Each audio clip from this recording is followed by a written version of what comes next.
أهلا بكم يا أصحابي في حلقة جديدة من حلقات برنامجنا مختبر فيرو.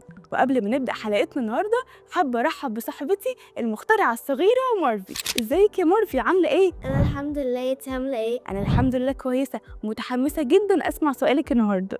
ماشي، أنا عندي سؤال. هو ازاي المية اللي جوه التربة بتوصل للنبات فوق مع ان ده فوق وده تحت؟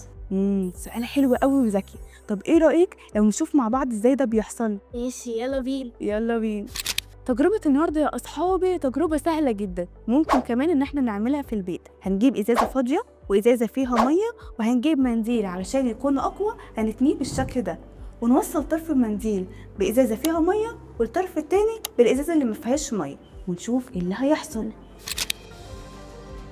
نحاول إن احنا نلفه كده حوالين بعض، ونوصل طرف المنديل بالإزازة اللي فيها مية والطرف التاني بالإزازة الفاضية. وبعد يا أصحابي ما استنينا من حوالي 3 دقايق ل5 دقايق، هنلاحظ إيه يا مرزي؟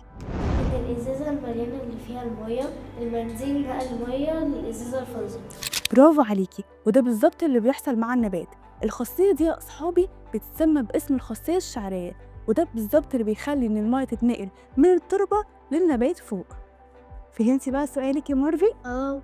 اتبسطتي معانا؟ جدا. وانا كمان كنت مبسوطه ان انتي معانا، وبتمنى كمان ان كل اصحابنا اللي اتفرجوا علينا يكونوا انبسطوا.